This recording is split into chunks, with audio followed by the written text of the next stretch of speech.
tried to design one chart that incorporates everything that is happening with technology into that one chart, which of course, for the logical thinking individual in this room, you know is impossible. However, I think that there are 4 capabilities and 4 ground key elements of what will define change over the course of the next many, many years.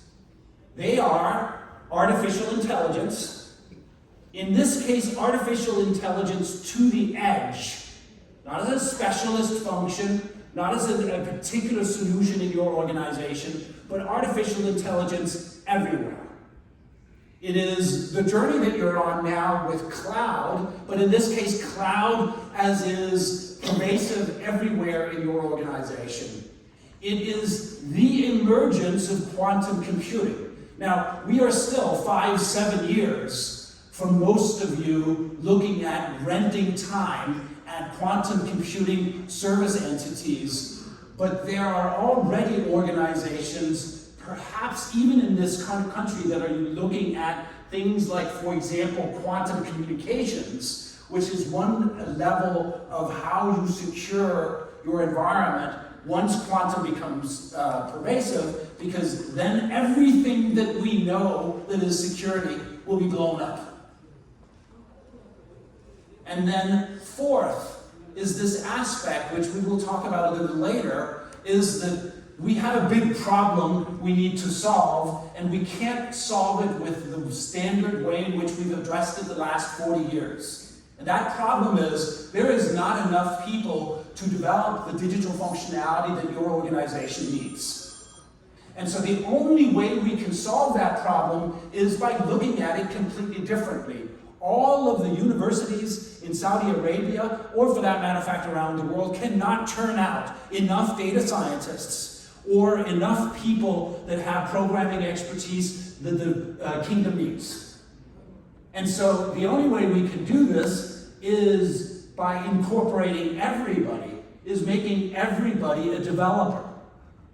And we'll talk about that later, because that is a possibility that is already underway with some of the solutions that are low-code, no-code solutions, such as, for example, Corporter solution. Now, all of this, of course, is encapsulated in a world of unlimited bandwidth and ubiquitous security. But what is more important is that this is what casts off this ocean, this universe of data that defines the environment that we're in. These are the foundations of what will challenge your job over the course of the next 30 years. And in those 30 years, 3 things happen. The first thing is that we will, and have already embarked on a journey to change everything that human beings create to digital products, meaning autonomous, self-guided, interacting, sustainable, and circular product environments that start digital. It isn't products where you add a piece of software code and then say, now I have a digital product. No, the product starts digital. This is what is also called digital twin, that in fact everything that we human beings produce has a twin that is completely digital and can act that way. Already exists here in this country. Aramco has solutions like that, and there are other organizations that operate complete drilling platforms that in fact are digital twin of the actual physical platform that may exist somewhere. The second thing is digital processes, is that entire processes will become digitalized, will in fact become componentized and autonomous in the way that they work, and operate in digital ecosystems.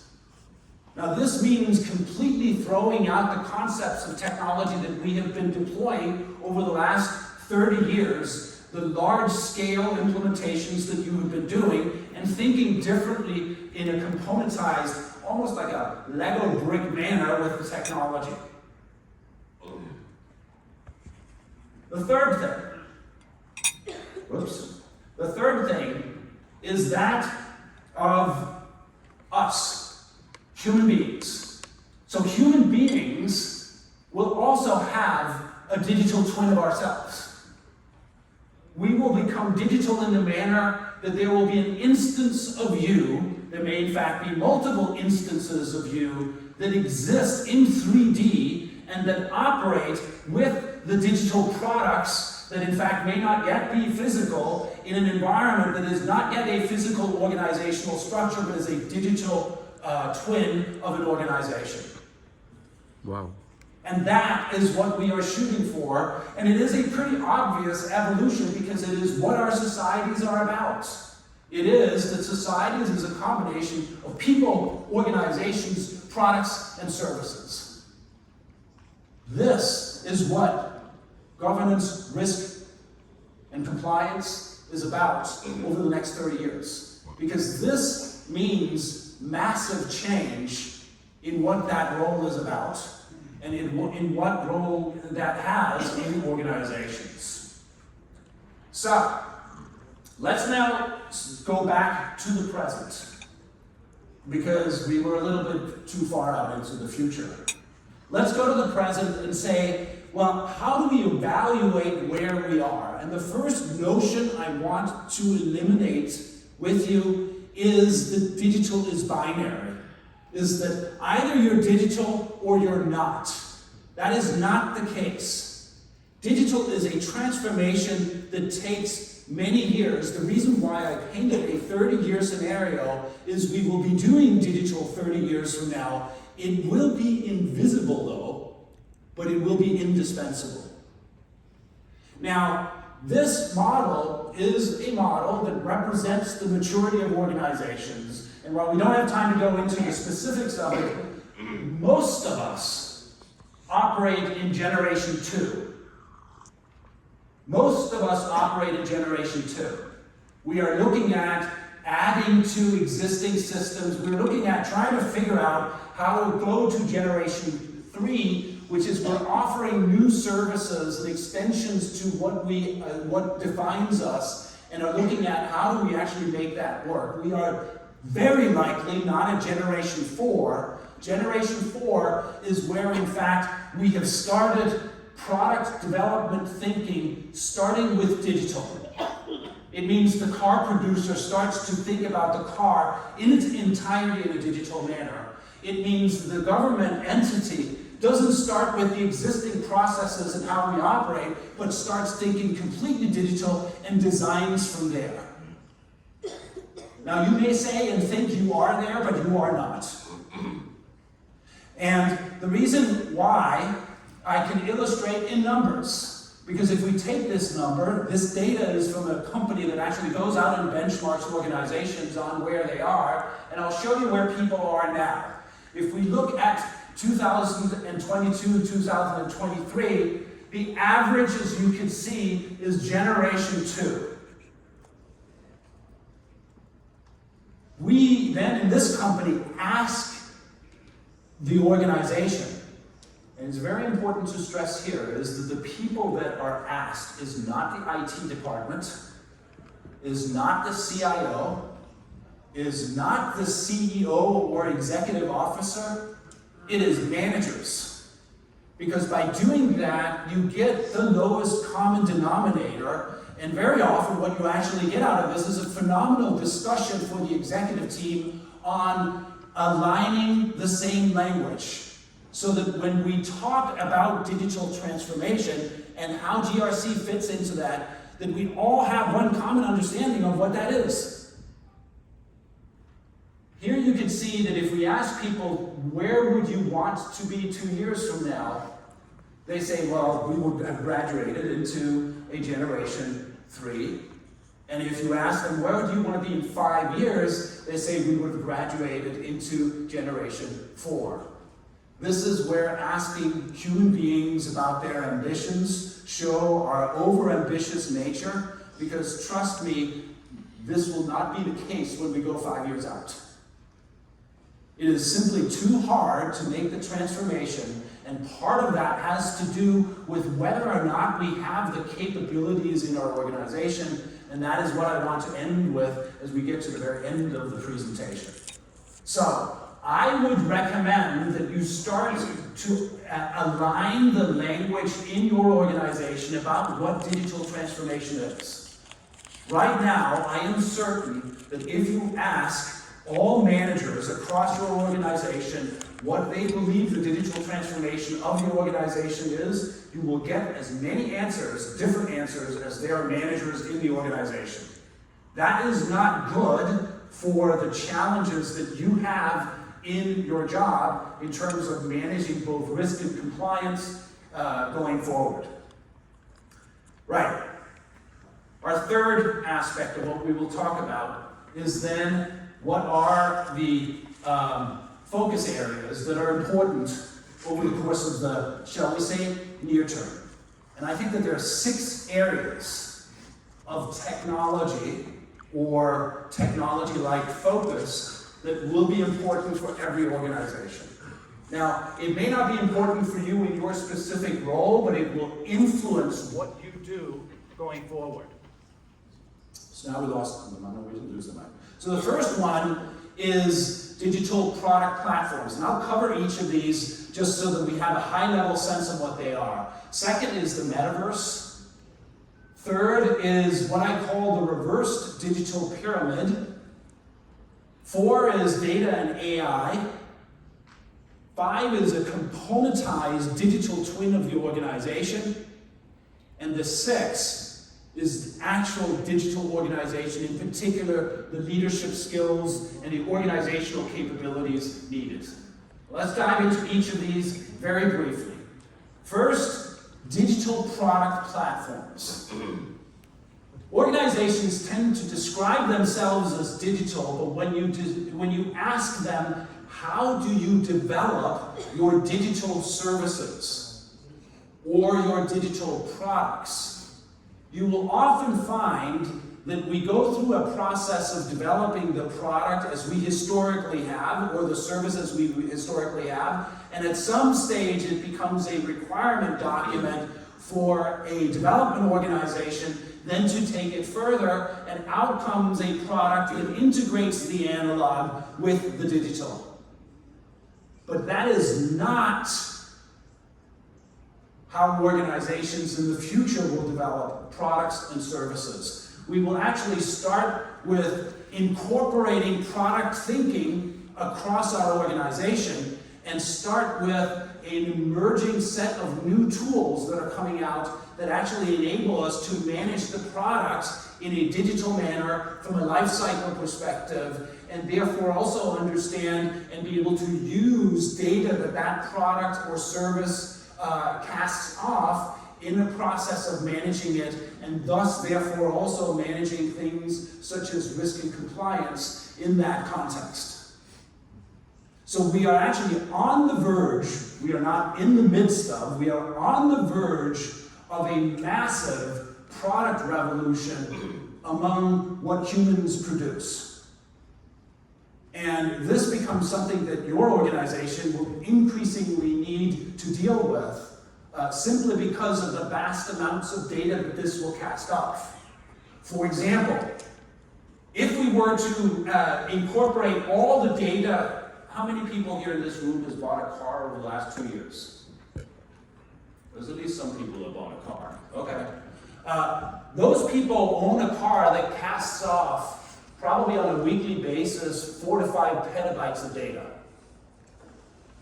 4 to 5 petabytes of data that in many instances incorporate information about risk that certainly insurance companies would love to have, because that would enable them to better manage the insurance policies.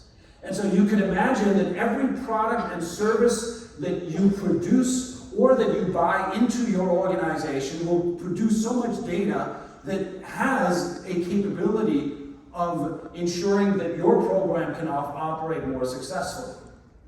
So that's product platforms. Then we get the metaverse. Let me first do a disclaimer. And no, I can't say that. Can I say I don't like Mark Zuckerberg? Yes, I can. I don't much like him. And also, therefore, my first initial reaction when Facebook changed their name, that is a stupid idea. I still believe that is a stupid idea because Facebook is going to be version 2.0 of the metaverse revolution. And for those of you that operate in technology, you know that it isn't until 3.1 that something becomes successful, as defined by Microsoft in the 1980s. In any case, it will revolutionize the way we operate. It will not happen this year. It will not happen 3 years from now. It maybe starts to emerge 5 years from now, but it is something that requires focus from your perspective as we start to see the next generation of young people come into the workforce, because they operate on these platforms. And they understand also the complexity of this, because a metaverse environment is no different than any other technology architecture, which is why it's going to take some time. But once you coalesce around a few players that architecturally can dominate, we will naturally, as human beings, go there. Because we have a tendency to do that, and even though I may not, because I'm old, I know that the next generation will. And it will influence what you do. For example, the Italian police is already present on some of these platforms in order to monitor behavior to see whether or not there's discrepancy in terms of behavior online versus offline, which we all know there is, but they're trying to learn from this in terms of how would you regulate an environment like this. Third,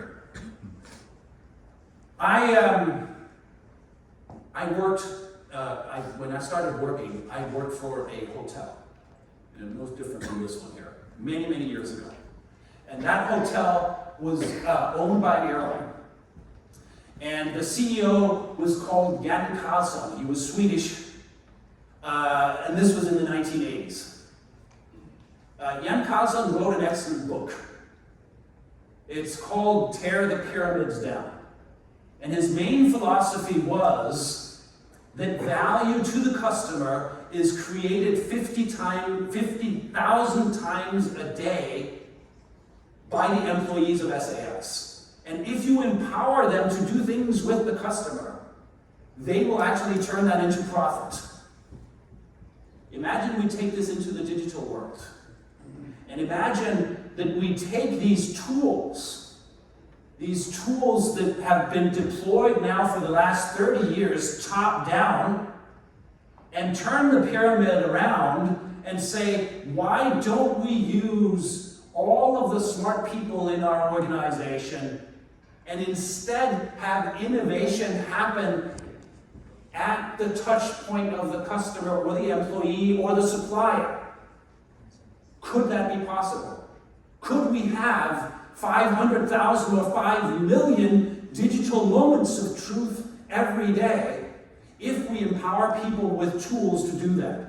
And I believe the answer long-term is yes. That users will start not to develop systems that inflict damage on our cybersecurity architecture, but small changes to software that make sense in front of the customer base that they may serve.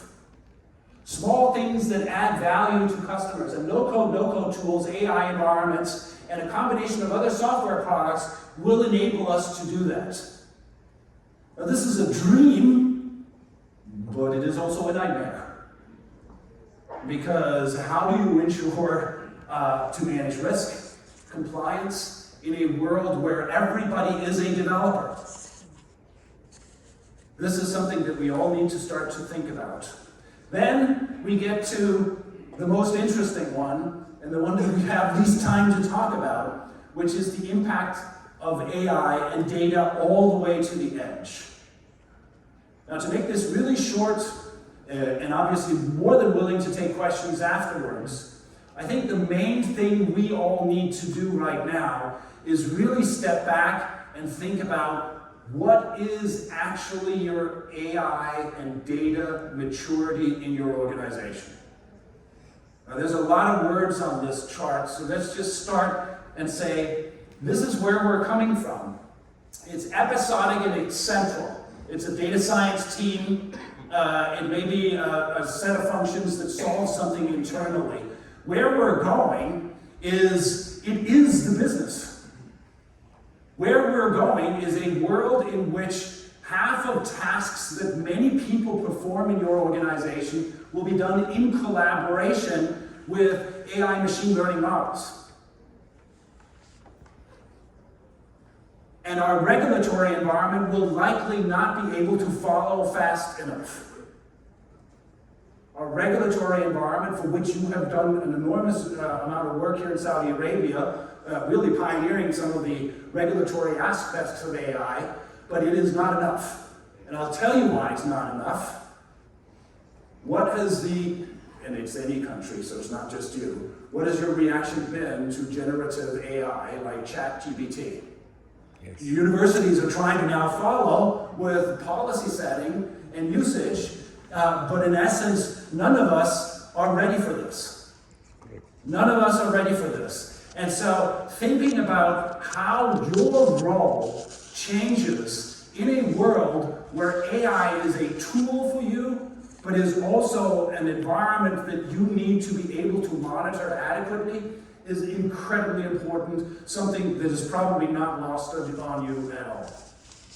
Fifth is digital twin organizations. I've already explained that is the componentization. That is the componentization and autonomous interaction of environments. And it is something that changes these traditional SAP and Oracle environments that we have into being a fractured but interconnected environment that operates in a way that supports the business better than these environments have historically. That's not necessarily to say that these companies were wrong or bad. It's just simply an evolution of technology. It is Michael's generation 6 of GRC in terms of how the world will operate. And then last, but not least, we can't do this unless we recognize that this has huge impacts on our organizations. And so you are already challenged in some instances, as we've heard, to work with all parts of the organization.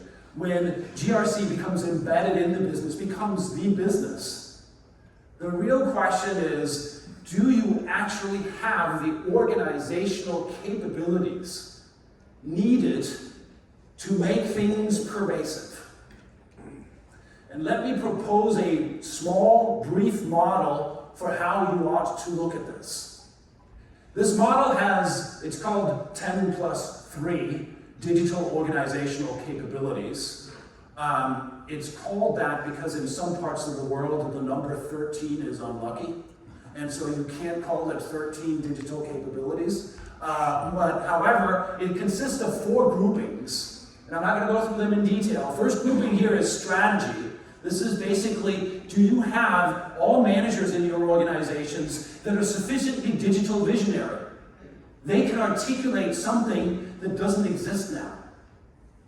Do you then, in technology, for example, have people that have technology foresight? Do they actually see how technology positively impacts their business function? Can they do IT orchestration? You may think this is the IT organization that needs to do this, but it is actually every manager needs to be able to think about, how do I orchestrate these capabilities into something that solves the problems that I am tasked with solving?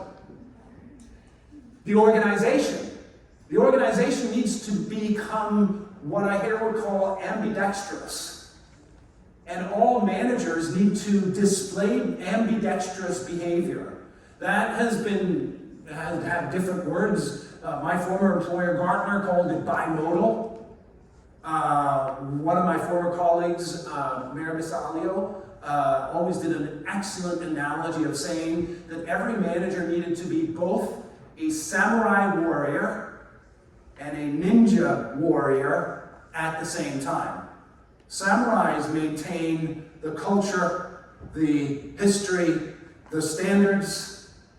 The ninjas are the ones that allow for agility and adaptability and resilience in terms of how you do things. That is being ambidextrous. And leadership capabilities, the last one, is about managing Things like multiplicity leadership. Most managers today in organizations are asked to manage a bottom line, a budget. They have a budget that they do. But what do we do when ESG becomes prevalent and that we, in essence, operate with a different budget? ESG could, in fact, have its own budget, its own structure that could be spread to all leaders in the organization. That is a different way of managing. That is multiplicity leadership. And this is what we will ask managers to do. Now, as you look at these, and I encourage you to look at these because these are important in the success of every organization going forward. Keep in mind, you can only do 3 of these in terms of focus over a period of time. You can't go in and say, okay, I gotta do all of these. I gotta train all my managers. You can only actually do 2 or 3 of these at a time, but you have to obviously then choose the 2 or 3 that matters for your organization. And the second thing is, you need to understand that these are also not binary. It's not a question of you have these capabilities or you don't have these capabilities. Again, from the same company that I showed the digital maturity model on, here you see the capabilities mapped for the average of their database.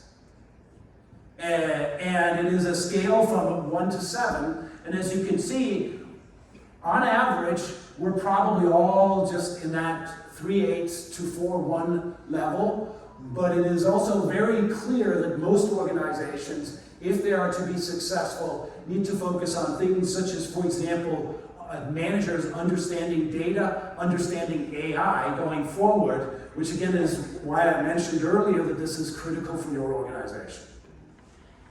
You should, not necessarily use this, but you should really understand what the capabilities are in your organization, because I believe this will become the successful way of achieving better integration, business level integration of GRC going forward. With that, 3 things I want to leave you with. One is, learn from this first wave of digitalization and understand we're on a journey that is at least 30 years. The end point will become digital is invisible, but digital is indispensable. And therefore, we may not talk about it in 10 years, but it is still something you do across the organization. Incorporate these 6 focus areas because they're going to impact your job. And then last but not least, really do focus on the development of leadership, organizational capabilities, because they determine how successful you are going to be in the transformation of your business going forward. And with that, may the digital force be with you in whatever you do. Thank you.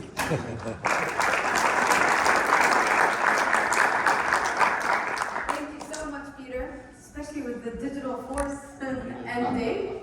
I'll ask you please to take your seat as we continue this conversation into digital transformation with the brilliant talk that we just heard from Peter, opening up the floor to a lot of questions that we are going to delve into with our experts. The title of this next session is basically